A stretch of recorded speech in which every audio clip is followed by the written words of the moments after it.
అందరికీ నమస్కారం. ఈనాడు మన అఖండ తాండవం ఈ విజయోత్సవ పండుగకు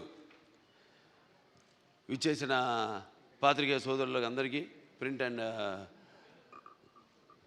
ఎలక్ట్రానిక్ మీడియా వారికి, అలాగే ఈ యొక్క కార్యక్రమాన్ని టీవీల ద్వారా మాధ్యమం ద్వారా వీక్షిస్తున్న తెలుగు ప్రేక్షక దేవుళ్ళందరికీ నా హృదయపూర్వక కళాభివందనాలు తెలియజేసుకుంటున్నాను. నేహాభిగ్రహణ శక్తి ప్రత్యవాయుతోన విద్యతే స్వల్పమపస్య ధర్మస్య త్రాయతే మహతో భయాత్ అంటారు. అంటే కొందరు పుడతారు, ఎవరు పడితే వాడిని మనం మహానుభావులు అంటాం. అందరూ మహానుభావులు కాలేరు. అంటే ఆ శివుడు ఆజ్ఞ లేనిదే చెమ కూడా కుట్టదు. అంటే ఉపకరణాలు ఆ భగవంతుడు ఎంచుకుంటాడు కొంతమందిని ఈ పని కోసమని. అలా ఇవాళ మన భగవద్గీత ప్రచారకర్తలు గంగాధర శాస్త్రి గారు ఇంతకుముందు చెప్పారు, ఎన్నో శ్లోకాలు చెప్పారు. వాటిలన్నిటికీ అర్థం ఇదే. నేను అన్నదానికి ఆయన ఇచ్చిన వివరణ అది. ఇవాళ చాలా సంతోషంగా ఉంది. ఇవాళ ఈ సినిమా విడుదలై ఇవాళ ఇంత విజయవంతంగా ప్రదర్శించబడుతున్నందుకు మా తెలుగు ప్రేక్షక దేవుళ్ళకి అందరికీ కాదు, యావత్ భారతదేశపు ప్రజలందరికీ నా హృదయపూర్వక కృతజ్ఞతాభివందనాలు తెలియజేసుకుంటున్నాను. మరి కృతజ్ఞతలు తెలియజేసుకున్నందుకు, ఎంత మంచి పాఠం ఇచ్చినందుకు మీరు కూడా రుణం తీర్చుకోవాలి. అంటే ఎప్పుడు అంటారు శత్రు రుణం, లేకపోతే మన రుణశేషం అగ్నిశేషం శత్రుశేషం ఉండకూడదని. అలాగే ఈ శేషం కూడా మీరు ఉంచుకోకుండా ఏ ఉద్దేశంతో అయితే ఈ సినిమా తీసామో ఆ ఉద్దేశాన్ని మీరు పాటించాలి. ఏదో మనం వింటాం, గుడికి వెళ్తాం, ఏదో దండం పెట్టుకుంటాం దేవుడికి. ఎందుకు? ఇప్పుడు ఆయన అన్నారు గంగాధర శాస్త్రి గారు ఇంతకుముందు, అది గుడికి వెళ్ళి చేస్తే అది భక్తి అవుతుంది. అదే మనం మొత్తం లోకాన్ని అవగాహన చేసుకుంటే అది జ్ఞానం అవుతుందని. అంటే మనిషి పుట్టుకకు ఏదో ఒక కారణం ఉంటుంది, అందరూ కాదు. సరే, ఇవాళ ముందుగా ఆ తండ్రి గారిని తలుచుకోవడం, నా విద్యుత్ ధర్మ ఆగ్రత సంపర్తం వాగ్రత ప్రతిపతే జగత పితరం వందే పార్వతీ పరమేశ్వరం. అంటే ఆది దంపతులు అయిన ఆ శివపార్వతులు, వాళ్ళ ప్రతిరూపమే నా తల్లిదండ్రులు. ఎవరి తల్లిదండ్రులైనా ఆ పార్వతీ పరమేశ్వరుల యొక్క రూపాలే. నగాత్ర పరమంత్ర నమాతు పరిదేవత నాహరే పరతశ్రాత నానృతాత్ పాతకం పరం. ఇది తల్లి ప్రార్థన. యస్మాత్ పార్థివత ప్రాదురూపుతున్న భక్తి గురుణ సంతుల మాంసే సహస్రం తస్మై సర్వజ్ఞ మూర్తే పిత్రే. ఇది తండ్రి మంత్రం. అంటే మనకు సగం దేహాన్ని ఇచ్చి మనల్ని ఇటువంటి గురువులు దగ్గర ఎంతోమంది, అందరూ సరస్వతి పుత్రులే. ఇక్కడ గంగాధర శాస్త్రి గారు ఉన్నారు, అలాగే అక్కడ మన కాసర శ్యామ్ గారు అయితేనేమి, లేకపోతే మన నాగ్ గురునాథ్ శర్మ గారు అయితేనేమి, మన కళ్యాణ్ చక్రవర్తి గారు, అందరూ సరస్వతి పుత్రులమే. సో వాళ్ళందరి దగ్గర ఇటువంటి మంచి పాఠాలు నేర్చుకోవడానికి, మంచి గీతాలు వినడానికి ఇటువంటి బ్రహ్మాండంగా అద్భుతంగా మన నందమూరి తమను అద్భుతంగా వాటిని చెప్పాడు. అతను పడ్డ శ్రమంతా ఒకటే. నాకు వచ్చిన అందరూ ఏమంటున్నారంటే, ఈనాడు సనాతన హైందవ ధర్మం మీసం మెలేసిందని ఈ సినిమా చూశాడు. అంటే మంత్రోచ్చారణ, అలాగే వేదం, అలాగే మన భారతదేశపు మూలాలు, మన ధర్మం, మన గర్వం, మన తేజస్సు కలిగలిపిన సినిమా అఖండ అని అందరి ఆబాలగోపాలం. మన ఆంధ్ర తెలంగాణ రాష్ట్రాలే కాదు, లేకపోతే ఎక్కడ అభిమానులు ఉన్నారో అక్కడ ఆ రాష్ట్రాలే కాదు, యావత్ ప్రపంచం ఇవాళ కోడే కూస్తుంది. అంత అద్భుతమైన సినిమా మాకు అందించినందుకు మీ అందరికీ మా కృతజ్ఞతలు తెలియజేసుకుంటున్నాను. అలాగే అద్భుతమైన అంటే ఈ సినిమాలో ఒక్కొక్క డైలాగ్ ఒక్కొక్క ఆణిముత్యం అంటున్నారు. అలాగే ప్రతి సీన్ కూడా ఒక ఉద్వేగం, ఒక ఉద్రేకం, అలాగే ఒక ఉత్తేజ ప్రకంపనం అంటున్నారు జనం ఈ సినిమాని చూసి. సో సినిమా అంటే కేవలం ఈనాడు దైనందిన కార్యకలాపాల్లో పడిపోయి మనిషి తన అన్న వస్త్రాలతో పాటు ఈ యొక్క సినిమాని కూడా ఒక మాధ్యమంగా ఎంచుకున్నాడు, ఒక అవసరంగా. అంటే ఎవ్రీడే ఏమంటాం మనం, కన్జ్యూమబుల్ కమోడిటీగా, నిత్యావసర వస్తువుగా. మరి ఎటువంటి సినిమాలు తీయాలి మనం అన్నది కూడా మనం ఆలోచించవలసిన అవసరం ఉంది ఇండస్ట్రీలో పెద్దలు. అటువంటిది ఈరోజు నాకు చాలా గర్వంగా ఉంది. నా 4 సినిమాలు, ఇది 5వది, 6 రాబోతుంది రేపు. దానికి కూడా చెప్పా, చరిత్రలో చాలామంది ఉంటారు కానీ సృష్టించిన చరిత్రని మరల తిరిగి రాసి మరల చరిత్రను సృష్టించేవాడు ఒకడే. అది ఆ తెలియని ఒక శక్తి. దాని కొనసాగింపు ఆ డైలాగులు అన్నాను, నేనే ఈ శక్తి, నాదే ఆ శక్తి అని. చరిత్ర రాయాలన్నా మేమే, చరిత్ర సృష్టించాలన్నా మేమే, దాన్ని తిరిగి రాయాలన్నా మేమే. ఎంత నేనేదో పొగరుతో చాలామంది అంటారు, ఏంట్రా ఏం చూసిరా బాలకృష్ణ ఇంత పొగరని. నన్ను చూసుకునే నా పదునైన పొగరని నేను అంటాను. ఎవరిని చూసుకుని ఇంత ధైర్యం అని ఉలిక్కి పడి చేస్తుంటారు. నా వ్యక్తిత్వమే నన్ను ఉచ్చిగొలిపే ఒక విప్లవంగా అడుగడుగునో చూపిస్తాను. అలాగే ఏంట్రా వీడికి అన్నీ తెలుసా అనుకుంటాను. నేను తెలుసుకునే కంటే గొప్ప విద్య ఏముంటుందని ఒక సవాల్గా నిలబడతాను. అంటే ఇదంతా పొగరు కాదు, అది ఎక్కడి నుంచి వస్తుందో నాకు తెలియదు. అంతా ఆ పరమేశ్వరుడి ఓంకారం అన్నాను ఇందాక. ఓంకారం పరబ్రహ్మ సర్వ ఓంకార సంభవం అకారోకార మాంతాయ ఓంకారాయ నమో నమః. ఆ ఓంకార శబ్దం ఓం ఇది బ్రహ్మ ఏకాక్షరి అంటాం. అలా ఇలా తెలుసుకోవాలి. అంటే యువతరానికి ప్రతినిధులు, నవతరానికి నాయకులు, భావితరాలకు భారతదేశపు మహాశక్తి అయిన యువకులు. నీ తప్పు లేదన్ను, నీ తప్పుకు అది ఎట్లా అంటే ఈ యొక్క రొటీన్ దైనందిన కార్యకలాపాల్లో అన్నాను ఇందాక, పోటీ.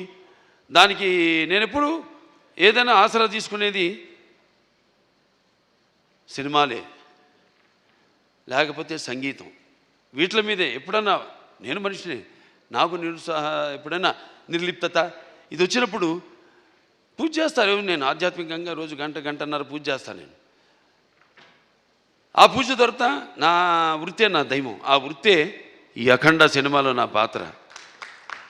నేను చెప్పాను కూడా, ఇంతకుముందు ఒక సభలో చెప్పడం జరిగింది. ఒక ఇది శివ తాండవం యొక్క విన్యాసం ఎలా చేశాను ఈ పాత్ర అంటే, ప్రతి పాత్ర యాక్టింగ్ అంటే ఊరికే నమ్మడమో అరవడమో, లేకపోతే ఒక కళ్ళల్లో కన్నీళ్లు తెప్పించడం కాదు. పాత్ర అంటే ఒక పరకాయ ప్రవేశం. అది ఒక నందమూరి ఎన్టీ రామారావు గారు. ఎందుకంటే నేను చెప్పాను ఇంతకుముందు, ఆయన తలుచుకోకుండా ఏ సభ నేను అంటే నాకు ఇంత ధన్యమైన జన్మనిచ్చి నన్ను మీ అందరి గుండెల్లో ఆయన ప్రతిరూపంగా నిలిపినందుకు, మరి దైవాంశ సంభూతుడు, విశ్వానికి విశ్వ నటరూపం ఎలా ఉంటుందో చూపించిన యుగ పురుషుడు, కారణ జన్ముడు, నా తండ్రి, నా గురువు, నా దైవం నందమూరి తారక రామారావు గారికి నమస్కరించుకుంటూ, మరి ఇటువంటి ఈ సినిమాని ఈ సినిమా కేవలం తెలుగు సినిమా కాదు, ఇది యావత్ భారతదేశమే కాదు, యావత్ ప్రపంచం ప్రేక్షకులకు సంబంధించిన సినిమా ఇది. ఎందుకంటే మనం చూస్తున్నాం ఇవాళ ఎంత అశాంతి, ఎక్కడ చూసినా యుద్ధాలు, ఆఖరి చావులు, లేకపోతే మనలో మనం సృష్టించుకున్న విభేదాలు. మనం గొప్ప మాట చెప్పారు ఇది మన సినిమా గురించి. ఇది కేవలం ఒక తెలుగు పురాణాలు, ఈ భగవద్గీతలు, లేకపోతే నేను చెప్పేది భారతాలు, భాగవతాలు, వీటికి సంబంధించేదే కాదు, ఒక బైబిల్కి సంబంధించింది, ఒక ఖురాన్కి కూడా సంబంధించిన సినిమా. సారే జహాన్ సే అచ్చా హిందూ సీతా హమారా, హమ్ బుల్బులే ఇస్కే ఏ గుల్ సీతా హమారా. సో ఇవాళ ఈ పాత్ర మనం చేసే ముందు నాకు పూర్తిగా నమ్మకం నా దర్శకుడి మీద. నేను చెప్పా, కట్టె కొట్టి తెచ్చి అంతే మాట్లాడుకుంటాం మేము, అంతకంటే మాట్లాడుకోము. ఇవాళ మనం బ్యాట్మ్యాన్లు, సూపర్ మ్యాన్లు వీటిలన్నిటి గురించి మాట్లాడుకుంటాం. లేకపోతే నాన్నగారు వాళ్ళు చేసిన పౌరాణికాల్లో బాణాలు వేయడం, అగ్ని రావడం, నీళ్లు రావడం, దాంట్లో నుంచి బాణాల్లో నుంచి, లేకపోతే మొత్తం అట్లా పడిపోవడం, కళ్ళు తిరిగి, ఇవన్నీ చూస్తుంటాం. ఇది కూడా ఇప్పుడు జరుగుతున్న ఏవైతే పరిణామాలు ఉన్నాయో వాట్లను నేను చెప్పా. సినిమా మాధ్యమం అంత గొప్ప మాధ్యమం ఇంకోటి లేదు. దానికి సరిగా వాడుకోవాలి మనం. దాన్ని మనం ఇప్పుడు ఇవాళ మన వేదాల నుంచే దాన్ని పట్ల విశ్వనాథ శాస్త్రి గారు నానాడు జర్మన్స్ హిట్లర్ టైంలో ఆయన్ని కిడ్నాప్ చేసి తీసుకెళ్ళిపోయి మన వేదాలని తర్జుమా చేసి అధర్వణ వేదంలోని ఈ కంప్యూటర్స్ ఏవైతే ఉన్నాయో, లేకపోతే మిగతా ఈ అణు బాంబులు ఇవన్నీ కూడా కనిపెట్టింది ఆ వేదాల నుంచే. అలాగే శుశ్రూషుడు అని మన భారతీయుడు ఒక డాక్టర్, వైద్యుడు, ఆ రోజుల్లో ఋషి ఆయన. ఎటువంటి మత్తు ఇంజక్షన్ ఏమి ఎనస్థీషియా లేకుండా ఆపరేషన్లు చేసిన మహానుభావుడు ఆయన. ఇవాళ ఆస్ట్రేలియాలో ఉంది, మెల్బోర్న్లో ఆయన బస్ట్ స్టాచ్యూ ఉంది అక్కడ, మెల్బోర్న్ యూనివర్సిటీ ఆఫ్ సర్జరీలో. ఇలా మనం చెప్పుకోవాలి. ఇలా మనం చెప్తే కానీ మన యువతరానికి అర్థం కాదు. కానీ నా అదృష్టం ఏంటంటే అందరు చెబితే అందదు, ఫలం అందదు. నా సినిమాలు వాటికి 5వ సినిమా అని చెప్పాను. నా మొదటి సినిమా అఖండ, అది కూడా ఒక పరీక్షే. కోవిడ్ టైంలో విడుదలైంది సినిమా. అసలు రారు జనం థియేటర్లో కొన్న టైంలో ధైర్యం చేసాం, భగవంతుడి మీద భారం వేసి సినిమా రిలీజ్ చేసాం. అఖండ విజయం సాధించింది అఖండ. ఆ తర్వాత మిగతా సినిమాలన్నీ అందరికీ నిర్మాతలకి ధైర్యం వచ్చి వాళ్ళ సినిమాలని విడుదల చేయడం జరిగింది. ఆ తర్వాత నేను చేసిన వీరసింహారెడ్డి అయితేనేమి, లేకపోతే దాని తర్వాత నేను చేసిన నెలకొండ భగవత్ కేసరి అయితేనేమి, డాకు మహారాజ్ అయితేనేమి, ఇప్పుడు ఈ అఖండ, తాండవం, ఇన్ని 5 విజయాలంటే నా విజయాలు అనుకోను. నేను ఏదైతే మేమందరం అనుకుంటున్నాము ఇది నా ఒక్కడి వల్ల కాదు. నేనేదో ఒక చిన్న పాయింట్ చెప్పచ్చు, డైరెక్టర్ గారు చెప్పచ్చు, దాన్ని మనకు సినిమాగా చూపించినప్పుడు అంటే కళ్ళు మూసుకున్నప్పుడు కనేది కళ, కళ్ళతో అభినయించేది కళ, నిద్రపోతున్నప్పుడు కనేది కళ, నిద్రపోతున్న సమాజాన్ని మేల్కొల్పేది కళ. ఈ 4-5 సినిమాల్లో అందరికీ సందేశం ఇవ్వడం జరిగింది. 5 సినిమాల్లో రకరకాల సందేశాలు. అది అంతర్జాతీయం కావచ్చు, లేకపోతే మనుషుల్లో సత్సంబంధం లేకపోవడం కావచ్చు, ఇటువంటి అనేక. లేకపోతే ఇప్పుడు అఖండ 1లో ఉంది, అటు పిల్లల జోలికి, లేకపోతే ధర్మం జోలికి, లేకపోతే ప్రకృతి జోలికి వస్తే ఏమవుతుందో చూపించాం. ఇప్పుడు అఖండ 2లో మరి అప్పుడంటే దేవుడు మనిషిలో పూనాడు, ఇప్పుడు మనిషే దేవుడైతే ఏమవుతుంది? ఇందాక అన్నారు సంభవామి యుగే యుగే అన్నదే ఈరోజు సినిమాలో చూపించాం. దీన్ని ప్రేక్షకులు ఇంత ఆదరించి, ఇంత కేవలం ఇండివిజువల్గా ఒక్కొక్కరు వ్యక్తిగతంగా వెళ్ళి సినిమాలు చూడటం కాదు. ఇవాళ అందరూ కలిసి కుటుంబ సమేతంగా, సకుటుంబ సపరివార సమేతంగా అందరూ ఈ సినిమా చూసి, అలాగే పిల్లలు కూడా తీసుకెళ్ళి ఈ సినిమా చూపించి వాళ్ళకి కొంచెం మనం ఏంటి, మన మూలాలేంటి, మెయిన్గా మన సనాతన హైందవ ధర్మం ఏం చెప్తుంది అంటే, మన సనాతన ధర్మం యొక్క సనాతన హైందవ ధర్మం యొక్క శక్తి, దాని యొక్క గర్వం, దాని యొక్క పరాక్రమం ఏంటో చూపించిన సినిమా అఖండ తాండవం. అలాగే మన హైందవ సనాతన ధర్మానికి మూలాలైన ఏదైతే మనం సత్యం దారిలో నడవాలి, ధర్మం దారిలో నడవాలి, అన్యాయం జరిగితే మనం తల దించకూడదు, తిరిగి పోరాడాలి అన్నది చూపించిన సినిమా అఖండ తాండవం. సో ఈ సినిమాని ఇంతమంది కష్టపడితేనే ఆ సినిమా అయింది. ఇవాళ అంటే ఒక్కొక్కళ్ళు, ఇప్పుడు తమన్ గారు చెప్పారు ఆయన పడ్డ కష్టం, నిద్ర లేని ఎన్ని రాత్రులు గడిపారు నాకు తెలుసు.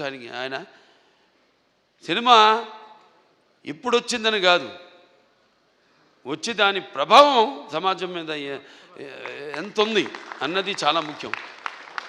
ఎస్, ఎంటర్టైన్మెంట్ ఉండాలి, అన్నీ ఉండాలి సమ్మపాళ్ళల్లో. బాలకృష్ణ సినిమాలు అన్నీ ఉండాలి సమ్మపాళ్ళల్లో, అన్నీ రుచులు ఉండాలి. పంచభక్ష పరవాన్నం వడ్డించిన విస్తరలా ఉండాలి, కాదన్ను. కానీ ఏది ఎంత ఉండాలి, ఎవరు ఏ పాత్రలకి న్యాయం చేస్తారు ఏమిటి అన్నది ఒక్కొక్కటి ఒక్కొక్క పరీక్ష మాకు. అలా ఏదైనా ఏం జరిగినా అంతా ఆ భగవంతుడి మీద భారం వేసి మన పని మనం చిత్తశుద్ధితో చేస్తే ఆ చిత్రం ఒక మంచి సందేశాన్ని ఇటువంటి పరిస్థితుల్లో ఇవ్వడం, దాన్ని ప్రేక్షకులను ఆదరించడం, ఇంత అఖండ విజయం చేయడం మా అందరికి ఎంతో ఒక అనిర్వచనీయమైన అనుభూతిగా ఉంది. మాకు గర్వం చెప్పం, ఇంకా చేస్తాం. ఇవాళ ఈ సభ ఎందుకు పెట్టుకున్నాం? ఓ సినిమా చేసాం, అయిపోయింది. ఆ సినిమా విడుదలయ్యే వరకు ఆ సినిమా ఎలా ఉంటుందా, ప్రేక్షకులు ఎలా ఆదరిస్తారా అని ఎదురు చూస్తూ ఉంటారు అందరూ. సో పిక్చర్ విజయవంతమైనప్పుడు అంటే ప్రేక్షకులు మనం వెన్ను తట్టి ఇలాంటి సినిమాలు ఇంకా మాకు ఇవ్వండి అని వాళ్ళు మనల్ని ఉత్సాహపరిచినట్టే. మాకు భయమే లేదు, తట్టక్కర్లా, చేసి చూపిస్తాం. దానికోసమే నేను చెప్పా, నేహాపికరణ శుక్తి ప్రత్యవాయన విద్యతే స్వల్పమపస్య ధర్మస్య త్రాయతే మైతో భయాత్ అని మరి తిరిగి అక్కడికే వస్తున్నా. సరే, ఏదైనా ఈ సినిమా కష్టపడిన వాళ్ళందరూ కూడా నా కృతజ్ఞతలు చేసుకుంటూ నా అభినందనలు, వాళ్ళకి నా అభినందనలు, అలాగే ప్రేక్షక దేవుళ్ళందరూ కూడా ఈ సినిమాని ఎంత అఖండ విజయం చేసిన ప్రేక్షక దేవుళ్ళందరూ కూడా నా కృతజ్ఞతలు తెలియజేసుకుంటూ, ముఖ్యంగా దిల్ రాజు గారు దిల్ రాజు గారికి, మన మ్యాంగో రామ్ గారికి, అలాగే మన రిలయన్స్ సీతారాం గారికి, డాక్టర్ సురేంద్ర గారికి, కొబ్బరినేని గారికి, అందరికీ వాళ్ళు పడ్డ శ్రమ ఈ సినిమా విడుదల కావడానికి అంటే దేవుడు పెట్టే పరీక్ష అది. దీనికి ఏమీ మేము, ఎందుకంటే మీరు ఇచ్చే అఖండ విజయం ఉంది, ఇది ఎంత ఆఫ్టర్ ఆల్ నథింగ్. నా తల్లి గారు విజయలక్ష్మి సుందరం గారు పాత్ర చెప్పక్కర్లా, ఎందుకంటే కొన్ని పాత్రలు నేను చెప్పకూడదు అక్కడే, ఎందుకంటే ఆ పాత్రలు నేను చెప్పేదానికంటే గొప్ప పాత్రలు సినిమాలో. ఆ శివుడే వచ్చి ఆ చితికి నిప్పంటిస్తే స్వామి అని పలకరించి అద్భుతమైన సన్నివేశం ఒక్కటి కాదు ఆ సినిమాలో, అన్ని అద్భుతమైన సన్నివేశాలు ఇందాక చెప్పాను నేను. సో మనస్ఫూర్తిగా అందరికీ ఇక్కడ నా టీం వాళ్ళందరూ కూడా, రామలక్ష్మణ హాస్టల్కి అయితేనేమి, లేకపోతే మా కళ్యాణ్ చక్రవర్తి గారు, కాసాల శ్యామ్ గారు, అలాగే మన నాకు గురునాథ్ శర్మ గారు, అందరికీ మా డాన్స్ మాస్టర్లు శేఖర్ గారికి అయితేనేమి, భాను మాస్టర్కి అయితేనేమి, అలాగే వాళ్ళ గాత్రం ఇచ్చిన సర్వేపల్లి సిస్టర్స్ అయితేనేమి, లేకపోతే సౌందర్య సిస్టర్స్ అయితేనేమి, కృష్ణ గారు అయితేనేమి, సౌందర్య గారు అయితేనేమి, గంగాధర్ గారి గురించి కొందరి గురించి నేను అన్నాను. నేను చెప్పేటంత వాడిని కాదు, పాత్ర అయినా కానీ సినిమాలో ప్రత్యక్షంగా అయినా కానీ నేను అంత పెద్దోడిని కాదు. మా వాళ్ళ గురించి మాట్లాడాల్సిందంతా ప్రేక్షకుల గురించి అంతే. అదే ఈ సభకు ముఖ్యంగా ఇవాళ జరుపుకోవడానికి, ఈ పండుగ జరుపుకోవడానికి. సో ప్రేక్షకుల దేవుళ్ళందరికీ మరొకసారి నా ఈ ఇంత అఖండమైన విజయాన్ని మీకు మీరు దక్కించుకున్నందుకు, మీకు మీరు ఇచ్చుకున్నందుకు మీ అందరికీ నా అభినందన తెలియజేసుకుంటూ నేను సెలవు తీసుకుంటున్నాను.